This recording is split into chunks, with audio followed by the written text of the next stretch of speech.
Good afternoon and welcome to Austin Community College Eastview Campus. Hi, my name is Chris Cervini, and I'm the Associate Vice President here at the College for Community Engagement and Public Affairs, and we're very excited to have you here today. So thank you for coming to Austin Community College Eastview. You can, at the end of today, you can go out and walk around our campus if you've never been here before. It's a beautiful facility. It's actually where a lot of our nursing education occurs.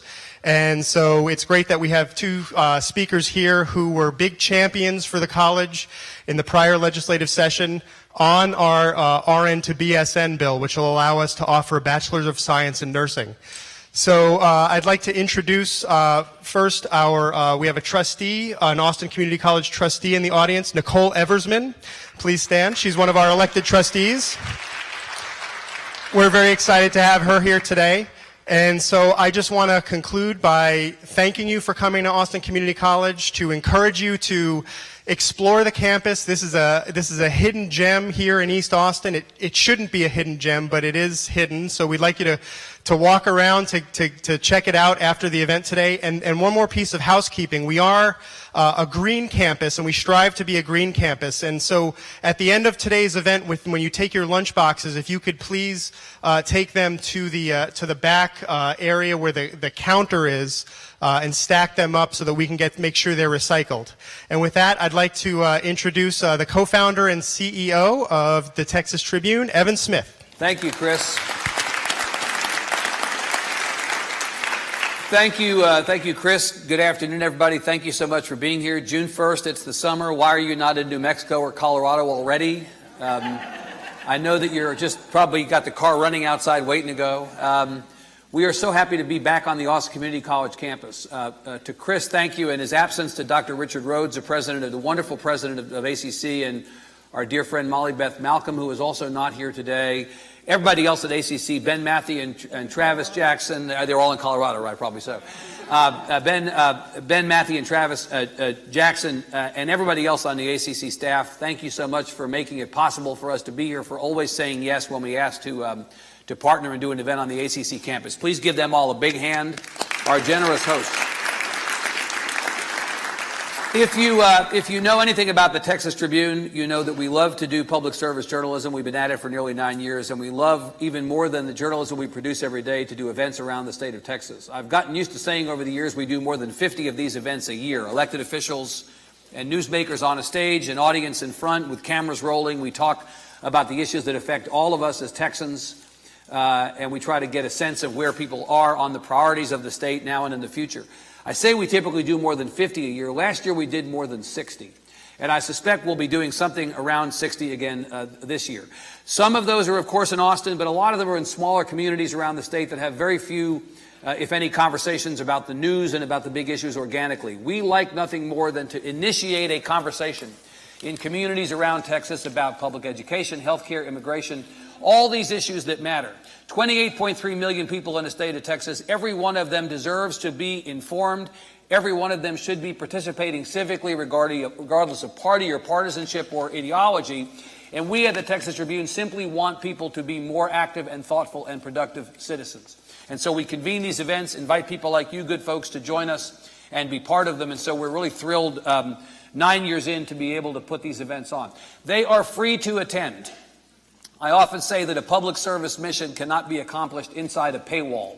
Got to make this content available for free. They are free to attend. They are not free to put on. Sponsors make it possible for all of us to be here and elsewhere when we take the Tribune's events around the state. Blue Cross Blue Shield of Texas, a great corporate supporter and partner of the Texas Tribune, is a sponsor of today's event. I also want to acknowledge Southwest Airlines, a great supporter. Please give those folks a good hand. Make it possible for us to be here.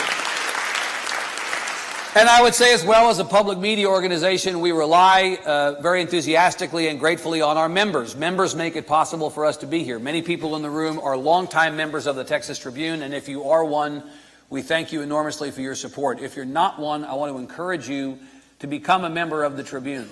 We are building an army of people in this state who support the idea that a more educated Texas is a better Texas.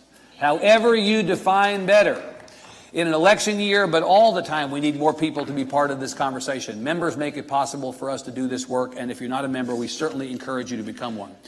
Let me let you know about 3 events we have coming up, and then I'm going to ask you to silence your phones. If you need a big head start to silence your phones, you can start doing it now. On the 5th of June, which is next Tuesday, if you happen to be in Houston, we'll be bringing an event on the topic of public education after Hurricane Harvey, how the communities affected by Hurricane Harvey are rebuilding. A number of public education professionals, principals, teachers, folks like that who are working in the schools talking about the impact of Hurricane Harvey on public ed. It'll be at the Houston Community College District on June 5th. We'll be live streaming that event over the lunch hour if you're not in the room to attend.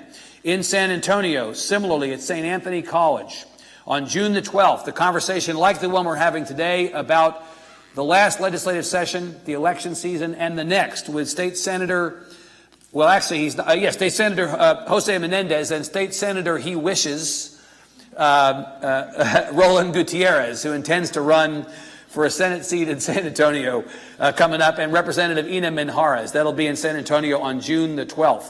That same evening back here in Austin at Irene's Restaurant downtown, part of our Summer Salon series, a conversation with several dreamers in Texas to talk about the issue of immigration and the dreamers. And then finally, September 27th, 8th, and 9th, and I'm so happy to say that the people on stage with me will once again participate. The Texas Tribune Festival for the first time ever downtown Austin, 2 full days, Friday the 28th and 29th. We expect to have more than 300 people speak over those days. We had 5,000 attend last year. We could have as many as 7,000 or 8,000 attend this year. If you've not gotten tickets for the festival, texastribune.org/festival. Now please silence your phones. The hashtag for today's event, if you'd like to tweet about it, is hashtag TTEvents. We'll do the usual 35 or 40 minutes of conversation from the stage. We have microphones out here in the audience. We'll ask you to join us for the last 15 minutes or so. Ask any good questions that you've got that we didn't get to, and we'll have you out of here by 1 o'clock today, okay? Again, thank you so much for being here. We have a live stream going, a lot of people watching at home as well as in the room, so let's get started. I'm so pleased to welcome back 2 state representatives from Austin who've done a number of events with us. And I want to say, by way of introduction, that, you know, we're at an interesting moment in the intersection of politics and the press, and the relationship between politicians and press organizations and members of the press. And there are a lot of people of both parties, mostly both parties, who don't like to do these kinds of events. We ask Representatives Israel and Workman to do these kinds of events all the time, and to their great credit, they always say yes. They are willing, as some are not, to be in front of an audience like this one. And I think we should acknowledge the fact that we can still have a conversation like this with elected officials who are willing to show up. And we appreciate that absolutely. Give them a big hand. Because we need more public discussion of these things, these big issues, and not less. And it's good to have folks who are willing to do that. On my left, Celia Israel, Democrat of Austin, won a special election to represent House District 50 in 2014. Like all members of the House, she's on the ballot for re-election in 2018. Unlike many of her colleagues, she had no opposition in the primary and has no major party opponent in the general election, so she is effectively re-elected. That's right. You're not off the hook, that means, but you're just effectively re-elected. In the 85th legislative session, Representative Israel is vice chair of the Elections Committee and sits on the Transportation Committee. She is a realtor raised in El Paso and a graduate of the University of Texas at Austin. Paul Workman, Republican of Austin, first won his House District 47 seat in 2010. In his own bid for re-election in 2018, he won a contested primary against 2 candidates without a runoff, no small feat, and faces a Democratic opponent in November. In the 85th session, Representative Workman serves on the Natural Resources and Business and Industry Committees. He is the founder of a construction company, born in Corpus Christi, and has an undergraduate degree from Texas A&M University. Please join me in welcoming the Honorable Celia Israel and Paul Workman. Again, thank you. Again, thank you for being here. We are here to discuss in some combination the 85th session, the issues that you're discussing and working on in the interim and looking ahead through the election season to the 86th. And I would say probably no more important issue in Texas than education, and maybe no more important issue even with respect on the campus of a community college and public education. In fact, public and higher ed are joined, so in some ways we're talking about the same thing. Last session, Representative Israel, the Supreme Court told you that the system of funding public education is awful but lawful. It's really, really, really bad, but just not bad enough for the Supreme Court to force you to do anything. They told you all at the legislature, fix it, and you didn't. Why not? We tried. Okay. We knew going into the session that that we were declared Byzantine by the Supreme Court, and not quite unconstitutional. But we know what happened. I think was the weird dynamic, and in what many have characterized as the most difficult session that they had ever seen. For the reason that we knew that hostages were going to be taken because the politics were coming up on us that an imaginary crime called crimes in bathrooms was made a priority issue by the Senate. The House, not so much. We passed a bill to begin to address the inequities. It was sent to the Senate, who then promptly sat on it and said, we're not going to hear your bill until you have a hearing on the bathroom bill. So a hostage was taken, and that hostage was one attempt to try to begin to address the inequities in school funding. Yeah. Very disappointing. Representative Workman, my memory is that there was also an issue of the Senate's desire that the House take up what they call school choice, which was really some version of a voucher or an education savings account or some other means to allow people who wish to send their kids to private school to have some financial relief in doing so.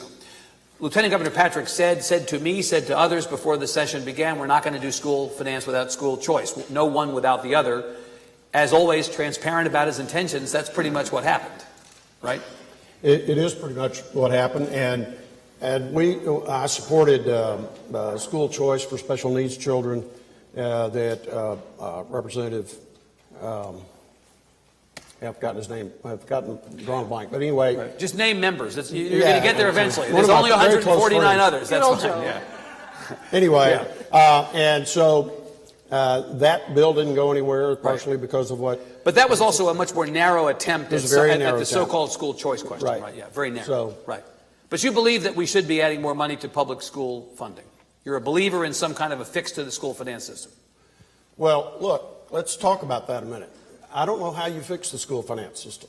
You really have three choices. You got income tax, sales tax, and ad valorem.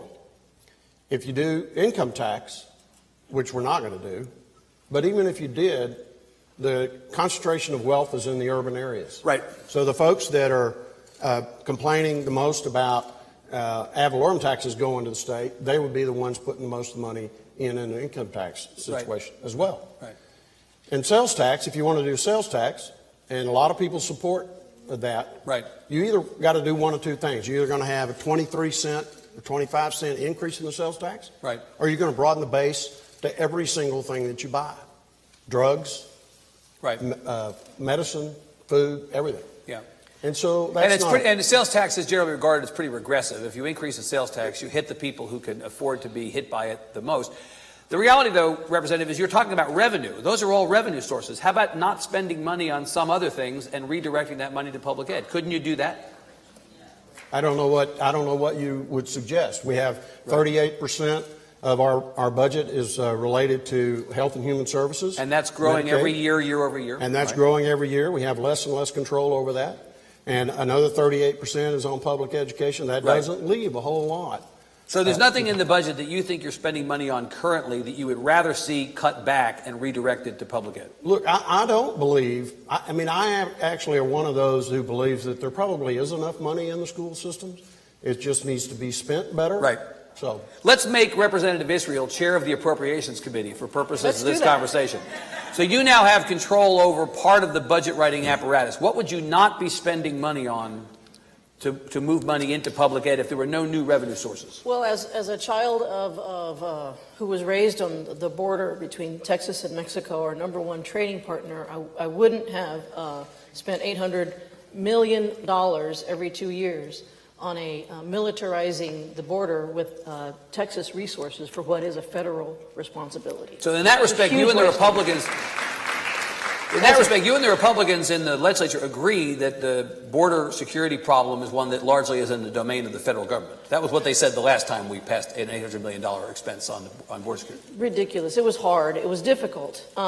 It's I thought you difficult all for- objected, though, the Isn't last it- time they said it was federal. When Obama was in the White House, you guys didn't like that they were saying... It was difficult for me because I am from the border, and the border to me is about commerce. It's about cousins. It's about doing business. Yeah. And when you vilify your number one trading partner and act like those people are coming over here to do crime, every single last one of them, when you and I both know they're coming over here to build our buildings and drive our economy that is very much in need of that labor, it is exhausting that our federal government, rather than fix the system and give these people an opportunity to work here legally, find a path to citizenship, we're going to spend our money on a wall and on getting DPS to hire more troopers who need a pension, who need equipment, who need cars, who need helicopters and other military toys that I don't think we needed to spend our money on. But let me make another point, and that is you brought up the most difficult issue that very few people know the solution to, the formulas. That any one of us could come up with a different way. 2 years ago, when the Supreme Court said your system is Byzantine, we heard crickets from the governor. I think that would have been an opportunity to focus 150 House members and 31 senators on the most important issue of the day. So you all get together, and you can't leave until you get us through to a path and a vision.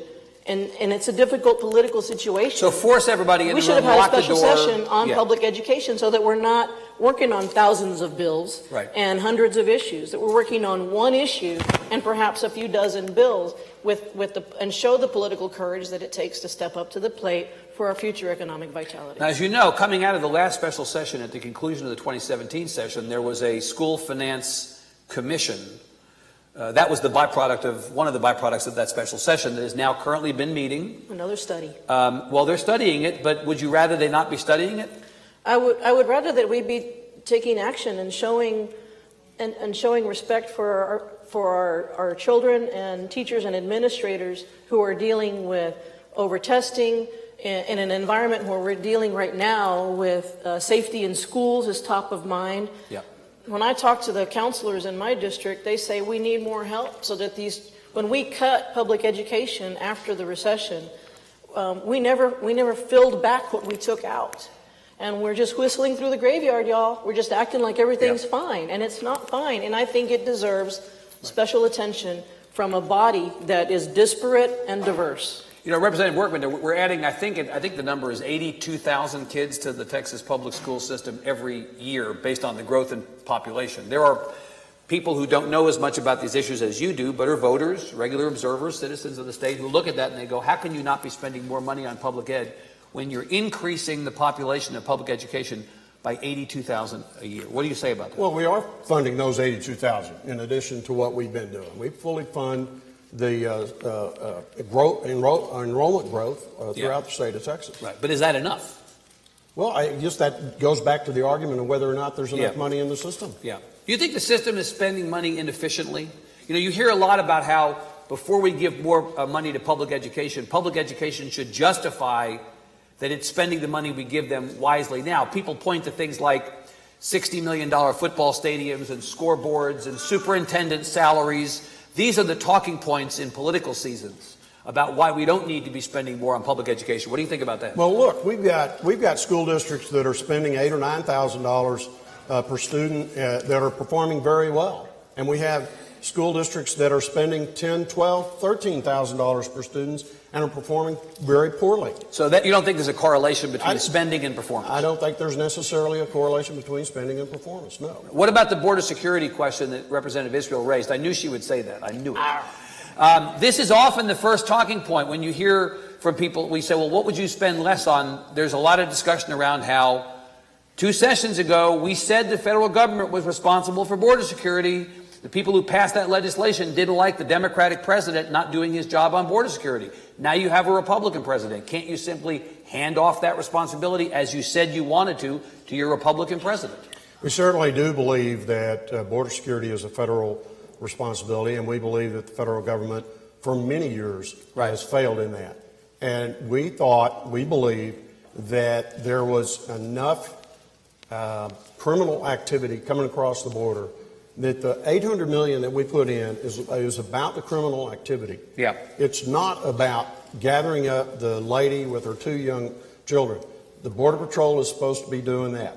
We're worried about, there are 7 major cartels in Mexico. 6 of them have command and control centers in the state of Texas. Yeah.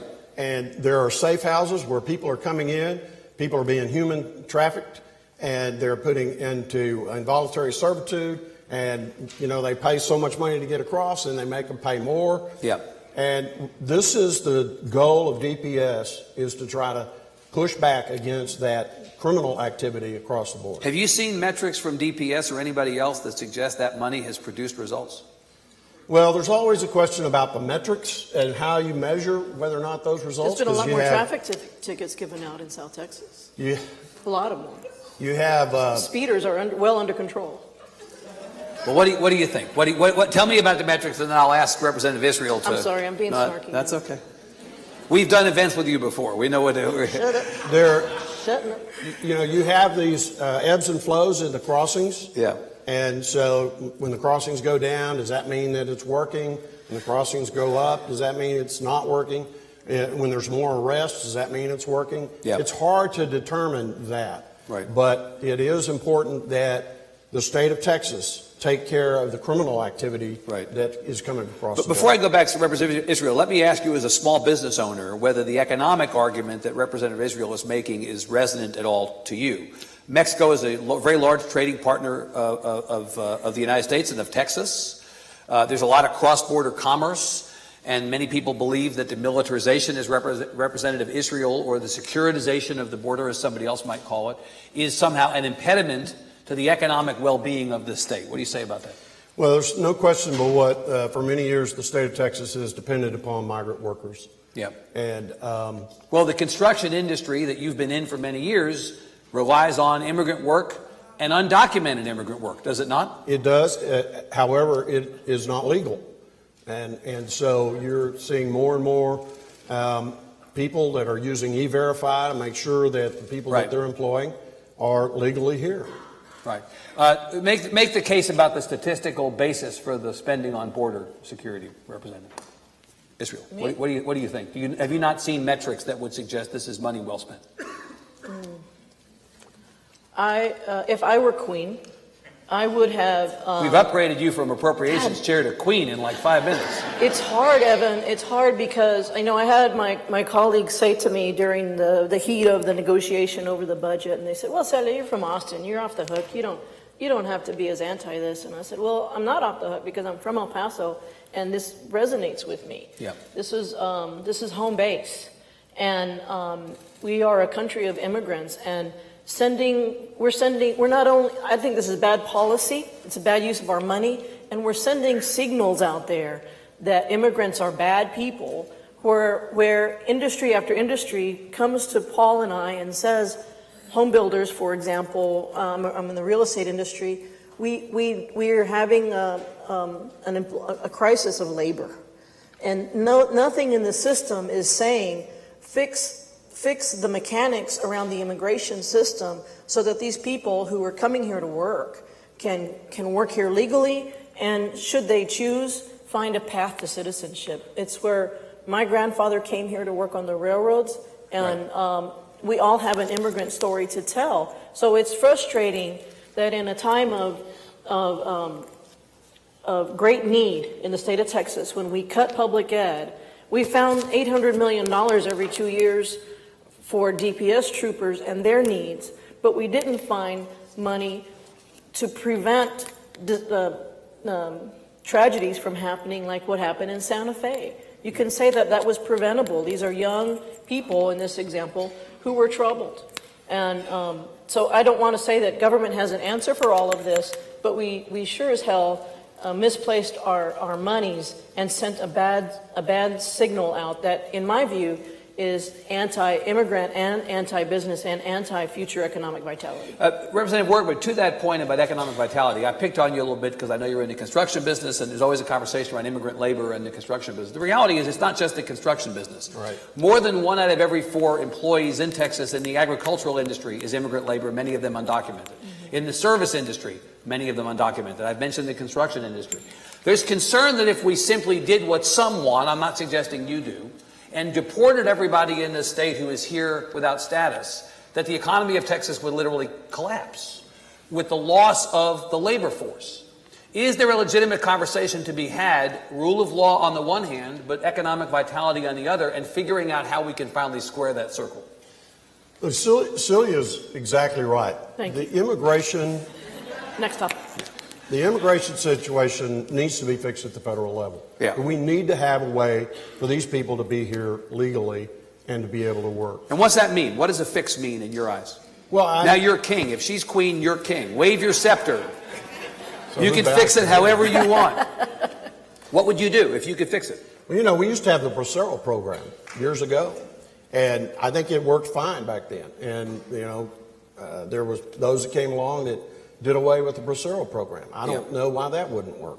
But I do think that if they could get the federal government to figure out how to fix the immigration system where people could come over and get here legally and work, whether that's just having a green card or whether that's here for permanent status as a citizen, I don't know.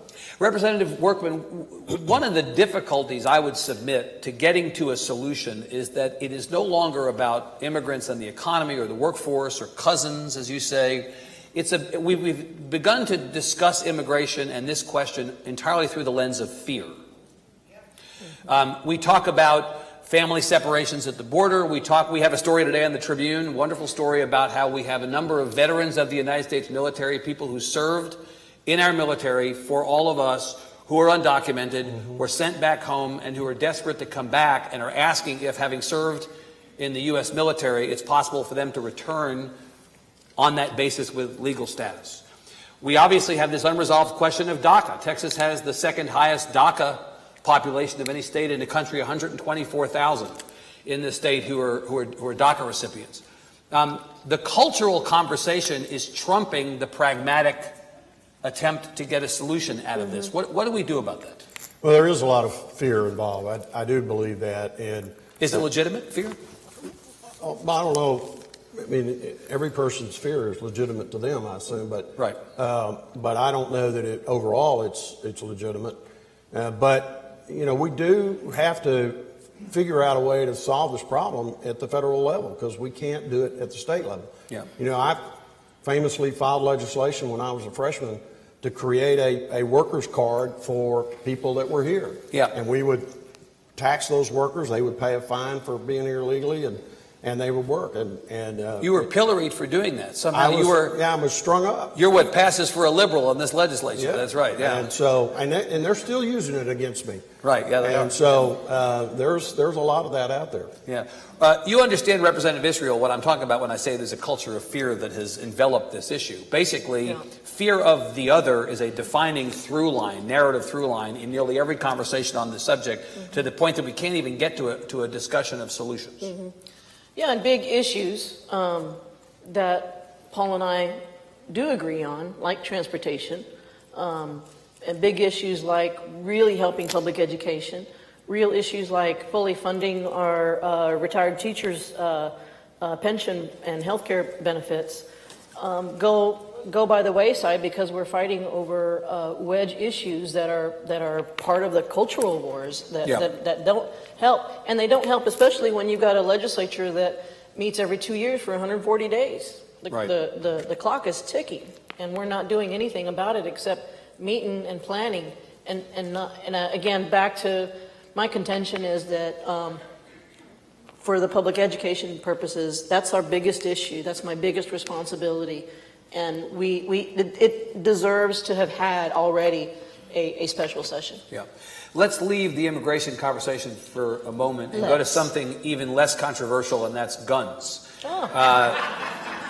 We have been, as a result of the horrible situation in Santa Fe on the 18th of May, been talking about what response, if any, the state should have and the federal government should have to this epidemic of gun violence in the schools. We are at a point, again, I think this year, where there have been as many mass shootings, multiple casualty or multiple victim shootings, as there have been days in the year. This has been the case, unfortunately, for several years running. Representative Workman, is it possible to offer people who want to see a change in policy the comfort that they seek while also being, as I know you are, for the Second Amendment? Is there a place where everybody can come together on this issue? I don't know, because you don't want to punish the 99.5% of law-abiding citizens who have weapons because of an evil few. There are things that we can do at the schools that will help a lot, I think, Right. and so I could do that. But whether or not that means you ban bump stocks or high capacity magazines, I don't know the answer to that. Do you have an opinion about? Let me ask you about the Big Four. I mean, I'll just get you on the record on this. Do you believe we should have a ban on assault weapons? No. Do you believe we should have a ban on high capacity magazines? No. Should we have a ban on bump stocks? No. Should we have stepped up background checks for the purchase of handguns or of other weapons? That, yes. So you would increase background checks, but in terms of the other potential solutions, you're a no on the others. Yes. Do you like the governor's plan announced yesterday that would, or earlier this week, I should say, that would, number of steps in response to the Santa Fe stuff? Yes, and there were several things that I had already been talking about that the governor's picked up on, and one is increasing the number of counselors. When a few sessions back, I filed legislation. At that time, we had one counselor for every 425 students. Yep. And I had filed legislation to increase that to one counselor for every 300 students. Yep. And have the state pay for it. Of course, it had a fiscal. Where's money going to come from for that? Yeah, and that it had a fiscal note, so it didn't go anywhere. Hopefully now we'll have a little more interest in that sort of thing. We need more counselors. Yeah. And we need the counselors not to be administering tests, standardized tests. They need to be counseling students. Right. And that's what we need that very badly. That is Yeah. one of the things we need. We need a stepped up presence of police in our schools. And that's unfortunate, but I think that over time, if you have more police presence in the schools, then those that are intent on evil will pick softer targets. They won't go there. I think that's important. Right. That we do. What about the arming of school teachers? I think if a school teacher wants to be armed, I think that's fine. But I certainly don't think that we should mandate that there are a certain number that need to be armed, or that each school district have that school marshal. If they want to do that, they think that's right for their district. I think that's fine. Representative Israel, is there any common ground on what you just heard between you and Representative Workman? Yes, there is a lot of common ground. Several of my colleagues, we had about a dozen bills from my colleagues who happened to be Democrats, who had bills that did not involve a fiscal note, that did not involve taking anybody's gun away or high-capacity magazine away, that were dead on arrival, that got no hearing, or they got a hearing and then stayed in committee. Representative Moody had the red flag bill, which would say that a law enforcement could temporarily, in a restraining order situation, in a violent family situation, go and make sure if the gun was registered to that person that until you get better, you're not going to have access to it. And there's a red flag component in Governor Abbott's multi-point plan. Yes. Right, yeah. Donna Howard had one that was about gun safety. The reality is gun deaths are also in large part suicides.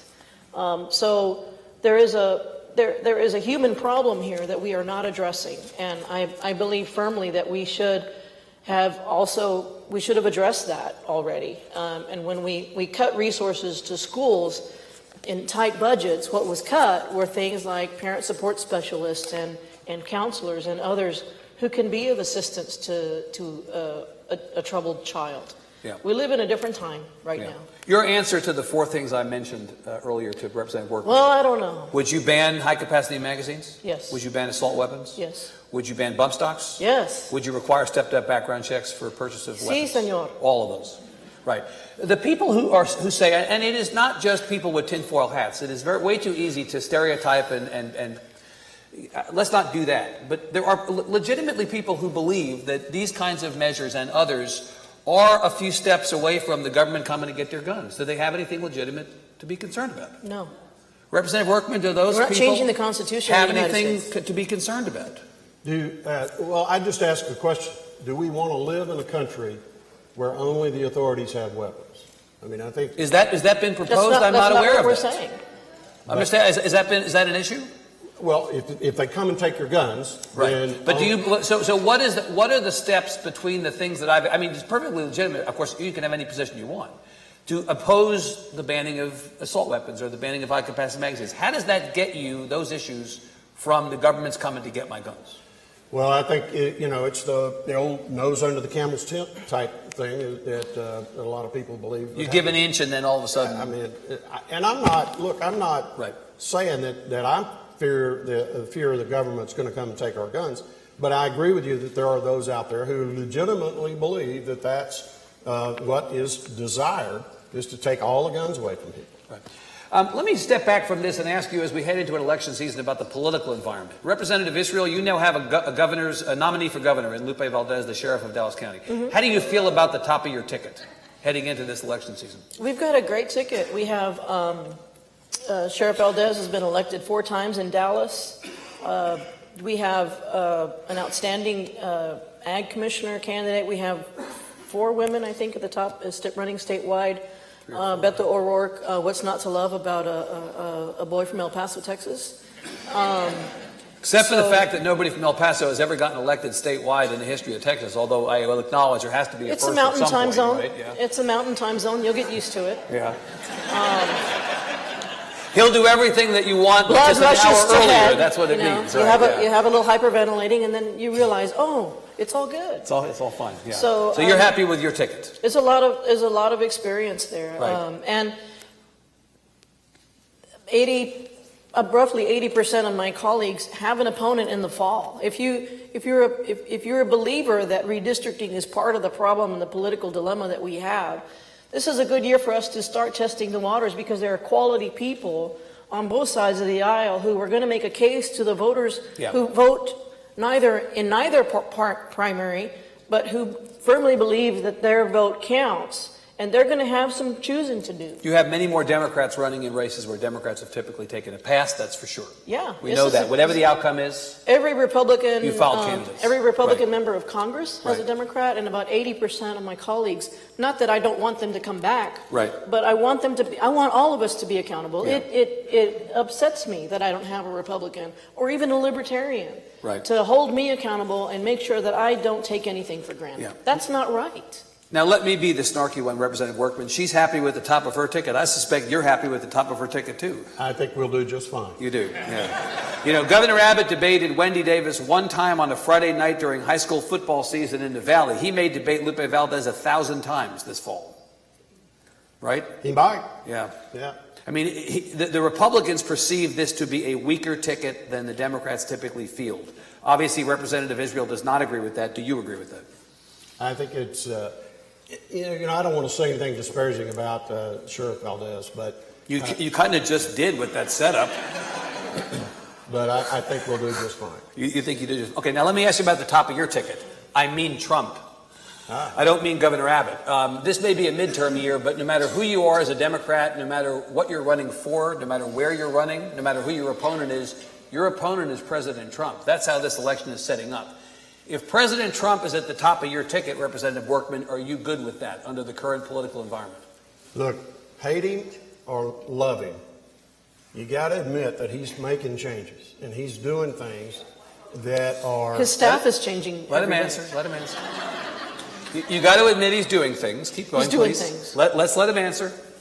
Yep. And I've heard somebody say that he's not a Republican and he's not a Democrat, he's a pragmatist, and he sees a problem and he goes after it, and Yeah. he doesn't care about anybody says about it. Yeah. And that appears to be what he's doing. You embrace the agenda of this administration and this president? I do. I think he's done a lot of really good things, and I think there'll be more good things coming. You live in a district and represent a district that is as close to 50-50 as most in the state.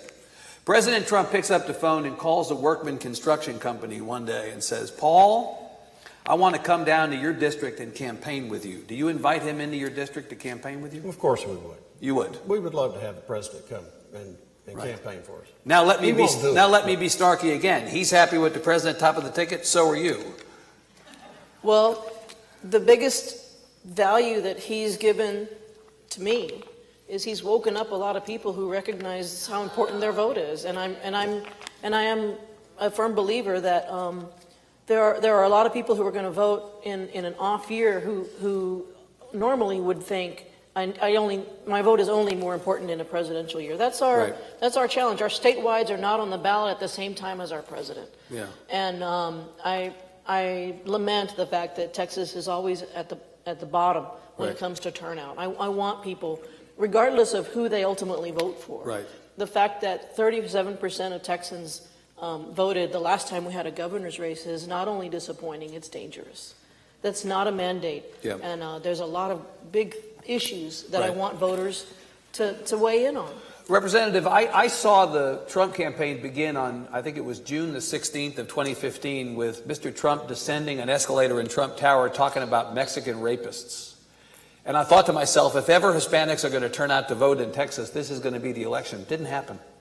Why should I believe you this time? Which representative were you looking at? Israel. I mean, the one who's predicting greater voter turnout. I want to know why I should believe any more this time than all the previous times Democrats have said voter turnout would be higher. Why should I believe you this time? Well, a girl can dream. But from everyone that I'm talking to, and I'm making an intentional outreach to those who live outside of Travis County. Yep. To bounce things off of, because I don't want to become insulated by talking to people who only agree with me. Right. And there's a lot of people out there who identify with neither party who are very disappointed in this president, and I think they will have choices to make. And they're educated, they're smart, they're doing well. They bought out in Cedar Park, not in Hyde Park, and they're in North Texas. So the fact that we have all of these, mini whirlwinds, so to speak, in Texas, I think is going to mean that whether they are paying attention to the top of the ticket or who do I want to be my next state representative or state senator, they're going to have some decisions to make. And you think they're more focused on that this time? And each one of those little campaigns is going to have their own budget to say, what's our universe? Where's our direct mail? What's our radio ads? So there's going to be an awful lot of individuals who are trying to get the vote out in ways that we haven't had before. Do you worry, Representative Workman, that Texas is woke? That suddenly now we have this problem of if you're a Republican and you're concerned that suddenly this sleeping giant, this non-vote in Texas across ethnicities, across geographies, across genders, has suddenly now been activated by the events of the last 18 months, that suddenly the wave is coming to get you? Do you worry about that? Look, first of all, let me say that Celia has talked to people who don't like Trump. I've talked to a number of people who said... Who do like him, right? Trump was not my first choice, he wasn't my second choice, he wasn't my fourth choice, but he's doing a great job. So I'm hearing the opposite. Yeah. Right. And so whether there's going to be a wave or a ripple, I don't know. But well, let me ask you to put. I want you to put that. I want to get you to answer that though. Here's your choices: puddle, wave, tsunami, Sharknado. What's it going to be from your vantage point? I think it's going to be a puddle. You do? Yeah. Puddle, wave, tsunami, Sharknado. Sharknado. Yeah. Well, of course you said Sharknado. It's fun to say Sharknado. The question is, what is that? I'm glad you asked me what that was and not what woke was. I can explain Sharknado to you later. That's okay. But the question is, the folks that Paul is talking to, in my view, are probably already good voters. The people that I'm talking to are good voters in presidential years. And the question is, are they going to recognize the value of their vote in an off-year election? Who's the next speaker going to be? Representative Israel? It's going to be a surprise. It won't be who you think it is. It always happens. Well, how do you know who I think it's going to be? Because I don't know who you think it's going to be, but I've seen But you names, guarantee me it's not going to be that person. I've seen names floating around Texas Tribune, and it's not going to be any of those people. I don't know the answer to your question, sir, but it's going to be somebody, in my view, probably that we hadn't thought of, because we're going to have several different votes, and by the time the white smoke appears out of the top of the Lady Liberty's torch, right, it will be like, who's that guy? Okay. Or gal. Well, this is the Texas legislature. It's almost certainly going to be Guy. Did you know that white smoke comes out of the Lady Liberty's? So let me ask you that. Who's the next pope going to be, Representative Workman? Who's it going to be? It's going to be one of your guys or one of her guys? Well, it won't be one of her guys. It could be somebody that Paul and I agree on. It could be. I don't know who it's going to be. It's way too early to speculate Yeah. on the speaker's race. What's the over-under on the number of people running for speaker? Oh, I'd say there's going to be 8, Yeah. probably. Number of people who are going to get in who are not yet in at this point. Yeah. Right. Is the person going to be more of a Strauss Republican or more of a Patrick Republican? Well, I suspect they'll be right of Strauss. Well, physics would demand that they be right of Strauss, right? Unless Sarah Necessarily. Davis is the speaker, right? Not necessarily. Is it going to be a Strauss Republican or a Patrick Republican? I have no idea, sir. I already answered your question. You've called me sir twice. I don't like that. Representative Workman, Sir. before we go to audience questions, I want to ask you about what may be a very big issue in the next session, and it's one that you've expressed a strong point of view on, and it's aligned with a bigger theme in the legislature of late, and that is local control. And the issue I'm talking about specifically is paid sick leave. What is the problem with paid sick leave? The problem with paid sick leave is very simple. Municipalities have no business telling private businesses how to run their business, how to hire people, who to hire, and what to pay them, how to compensate them. They just have no business. The free market should be doing that. It's just not up to the municipalities. Agree or disagree? Disagree. Why? Approximately 46 other states and municipalities around the great United States of America have found a way to put together a sick leave policy. Is it this policy? I don't know. Is it something to strive for, to aspire to, for the good of our families who are just trying to get to work on time? Yes. Yeah. That doesn't make it right. Just because there are 46 others that do it, doesn't make it right. But just saying no is not an answer. Well, sure it is. So crafting a better plan, in my view, is something that I think we should strive for. I'm not one to simply knock things down because it was an Austin idea. It may not be the best idea, but I think that it is something that we should be aspiring to, and that is providing our employees Right. with the best benefits possible. Representative Workman, we hear a lot about the will of the voters. We should respect the will of the voters. If the will of the voters in Austin is to have paid sick leave, and we don't know that yet because the voters haven't been asked to vote on it, but theoretically the next election could be a referendum on those local officials who passed paid sick leave. Shouldn't we allow the voters of Austin to have their say by way of their elections rather than having the state come down and tell the voters of Austin that they can't have their way? Well, now, wait a minute. Some of those voters voted for me as well. Right. 40% of my constituents live inside the city of Austin. Right. I have a role. I have a duty to them as well. Sure. I'm hearing from them, and they're saying the city is out of control. Right. And we Couldn't need those to do people something. vote out the local officials who passed paid sick leave? Well, I mean, they should, but will they? I don't know. But that doesn't mean I'm going to sit by and let these socialist-type policies make their way into the city of Austin. My memory of local control, now this is a broader conversation, and it goes back to the last session and probably the session before that. I remember when local control meant that the locals controlled things, right? It seems like now, and I remember also when conservatives took as an article of faith that the best government was the government that was closest to those being governed. And it seems like that's now been flipped. Can you tell me why I've got that wrong? Look, the Declaration of Independence says that governments are instituted to protect the freedoms of their citizens, Right. not strip their freedoms. And that's what this city council is doing. Yeah. And let me also say this. Yeah. There are two issues. The first is that the cities were chartered by the state. Right. Okay, so the cities get their authority from the state. Secondly, Article 11, Section 13 of the Texas Constitution gives the state legislature specific authority to deal in matters of governance at the local level. Yeah. This is not some new crazy idea that Right. Representative Workman's come up with. This is civics textbook stuff. It is. Right, yeah. I mean, So- the fact is, Representative Mitchell, he is right. The states created the federal government. States have the ability to push back on the federal government, imposing its will on the states. States created the cities and the counties. The state has the authority to regulate We do. the cities and the counties. That does not seem to be in dispute. The prism that I see things through is not black and white.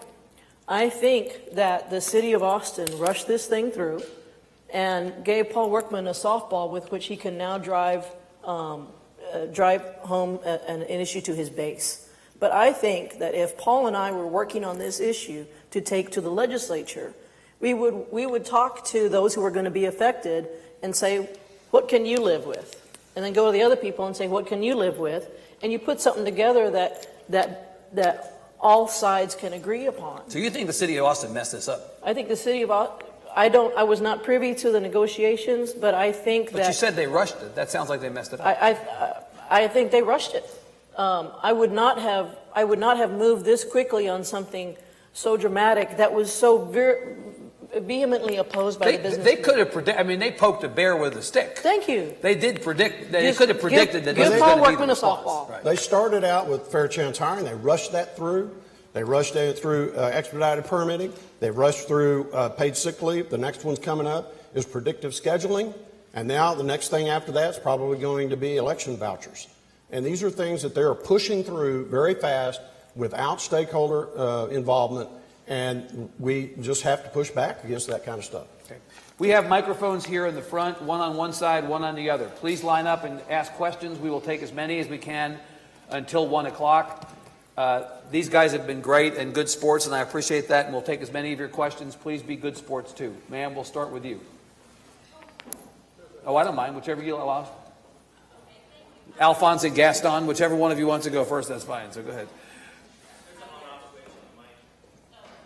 Oh. That's okay. You can use your outside voice, too. That's fine. Can you hear me? Oh, there it goes. Go ahead. Hi there. Mr. Workman was quoting Bible verses. I would like to say Texas Constitution Chapter 7. You're supposed to be fully funding Texas education, and you're not. The Chapter 41, Robin Hood, has been sucking money. It's smothering Austin ISD. $500 million out of Austin, right, going and recapture payments to other communities. But that is the law, right? I'm sorry, sir? But that is the law, right? I'm saying that we need to fix it immediately. Okay. Over half of the property tax money in Travis County is going back to Texas legislature, and it's not going to education, it's going to the general fund. The Texas legislature is screwed up, and they need to fix it. Okay, what's your question? Or is that your question? I guess I'm asking Mr. Workman and Cecilia Israel if the Texas legislature can manage to do their job and fix Texas education funding, right, or if they're ready to go home and let somebody else step up and get it done. Representative Workman, the recapture conversation is not only an Austin conversation. The city of Houston actually has had a running battle over recapture for the last year plus. They negotiated a deal with TEA to pay less in recapture than they were supposed to because they had said they were going to withhold everything. What the questioner is suggesting is undeniably true. Austin is sending a lot of money. The Austin you represent and that you represent is sending a lot of money back to the state. Is this a good thing or a bad thing? It seems patently unfair that the city of Austin, Austin Independent School District is sending more money to the state of Texas than any other school district. Her comment that half of that money is going to the general fund is not accurate. Under the statute, the recapture money has to go to the foundation school program, and that's where it's going. However, she also said that we're supposed to fully fund education, and I think that gets back to the question of whether or not you believe there is enough money in the system as it is. And if you don't, then you're saying it's not fully funded. You believe in recapture as a principle? The idea that the parts of the state I wish that have there were more another way, but I don't know what it is. So you're fine with it now in the absence of something else? Look, AISD is sending $500 million to the state of Texas. Let's say all of a sudden we've done something and they don't have to send that money.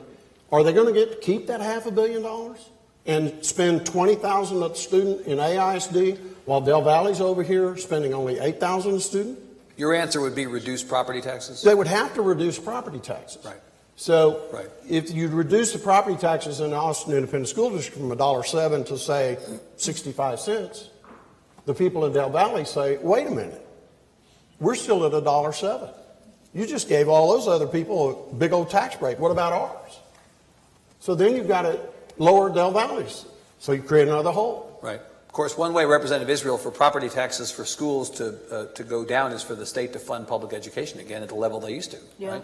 step up to the plate. Yeah. And my response would be, again, these are big, meaty, difficult issues, and our colleagues who represent more rural parts of the state have different views, so this deserves a special session. Do you like recapture? Do you think recapture is a good system? No, I don't. Well, there's an area of agreement. I don't, but I also know that in order to get things done, I need more of my colleagues to weigh in. Yeah. And we're not giving this issue the attention that it deserves. Sir. Again, there may be a switch on there, and if not, go ahead, use your outside voice. We can repeat. Good. Ta. Okay, good. Yes. Good morning. Hi. So it's very well documented and researched that poor nutrition and neurotoxins in our water significantly lead to low neurological performance and mental health issues, which could also be related to the violence we see. Yeah. And so I'm wondering what questions are being asked in terms of the fundamental nutrition neurologically of our children in the schools, especially since they just found lead in the water in Austin. And there's also sugars and processed foods. So I'm wondering, in the question of spending resources, how much are we looking at fundamentals of nutrition? Representative Israel. We anguish over these small things way too much, but I agree with you. We had a bill that became a contentious issue last session, for example, that had to do with reusing school lunches that could be going towards a food bank, for example. We had a big floor fight over that. So I concur that we need to have these kind of supports for nutrition, and I would support efforts to move forward with that. What I'm not familiar with is how other schools handle this, because I know that AISD, for example, has a lot of community gardens that really are quite helpful to teach children that your tomatoes didn't come from HEB. So I support those kinds of public-private initiatives where nonprofits can weigh in and be partners with the school. But things like that I just mentioned become very, very controversial, and it kind of speaks to what we were talking about earlier. Adam. For my question, I just want to point out the school choice bill that Representative Workman referenced earlier was Ron Simmons's bill. Ron Simmons, yes. Thank you. Okay, question for both representatives. Do you believe that the city of Austin the Austin City Council acted lawfully when they refused to place the Code Next petition on the ballot? Well, we're getting down to the weeds here. That's good. Do you believe the city of Austin acted lawfully when they refused to put Code Next on the ballot? Representative Workman. I'm not a lawyer. I don't know the answer to that question. I'm sorry, I can't answer it. You have a point of view about that? They have a team of lawyers who I'm assuming said you can do this. Okay. You gave it a good shot, though. That was good. Yeah. Representative Workman, you made a statement that our state is to govern our cities, and that's their responsibility. So I don't understand why, and you said your constituents or who are calling you that want you to speak out on this. I'm a constituent of yours. I've been to your office multiple times. I'm also a gun violence survivor. I live with a bullet in my brain, and I've reached out to your office to speak to you about common sense policies. Yet your staff has done nothing but mock me, be rude. I've asked to speak with you. I've called for private meetings. I've been refused. So I don't understand. What is your stance? You say that that 99% of law-abiding citizens should have guns, and we should have no regulations as far as safe storage or any other common sense policies. But those people they're law-abiding citizens until they do that crime, until they break that law. Let's let the representative answer for that. Well, first of all, I wasn't aware of your attempt to get in to see me, I have a staff member here today. If you'll get Oh, I'm quite familiar with her. I've met with her several times. Okay, let's let him answer. So you'll commit to having her talk to you. We'll be glad to meet with you. What I said was that we shouldn't penalize the 99.9% of the lawful people, law-abiding citizens who have guns. I didn't say 99% of the people should have guns. And so I just don't think that we can penalize all of those people for the actions of a few. So education, which you sit on the House, the Natural Resource Committee. Our children are our greatest natural resource. Education is key. So education on safe storage is a crime against law-abiding gun owners? Now, you're getting specific about something. Education on safe storage wouldn't be a problem. I don't know why there would be any resistance to doing that. But mandating that somebody store it would be something else. Let's go to the next side here. I appreciate your opportunity to ask a question. Thank you for a good question, ma'am. Hi, I'm Vicki Goodwin. I really enjoy coming to your Texas Tribune events, learning about people in office and their views. I have a number of differing views from Representative Workman. Well, let's make sure that everybody in the room knows that you are the Democratic candidate against Representative Workman. You are certainly entitled to be here, but you're not an average citizen. So let's just. All right. Well, that was my next comment. I was going to say that because of my differing views, I am running for office, and I wanted to invite you to invite me to have a conversation with Representative Workman so that people can hear our different opinions and evaluate and go vote. So it's not really a question other than would you invite me at some point? We love doing events. We're always happy to have candidates on stage together. We'll certainly consider which events we're going to have for the balance of the election season, but I do appreciate the invitation to make an invitation. Thank you. Well, you know, Evan got a tough question. I did, but I answered it. Did you see? I was Take it into consideration. I was super nice also. Yes. Good afternoon. My name is Pam McDonald, and thank you both for being here. I think that's wonderful and a key to our democracy. My question is about partisan gerrymandering and nonpartisan gerrymandering. I blame both parties for this. Whichever party is in power wants to stay in power, and they gerrymander. But as technology has advanced, gerrymandering becomes more pernicious than it was. My personal belief is that gerrymandering leads to the most extreme being elected in many, many districts, and it leads to the breakdown of compromise and civility. Texas doesn't have a right for initiative and referendum.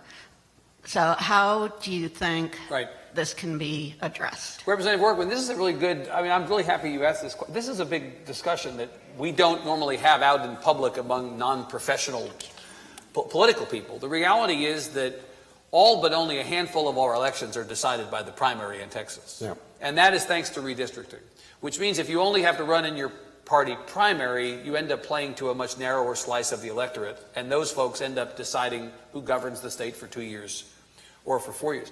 Wouldn't it be better, since we like the free market so much in this country, hot dogs, hamburgers, Coke, Pepsi, wouldn't it be nice to have candidates of every party in every race in every district, not rig the system in advance through partisan gerrymandering on both sides, but just present people with a choice?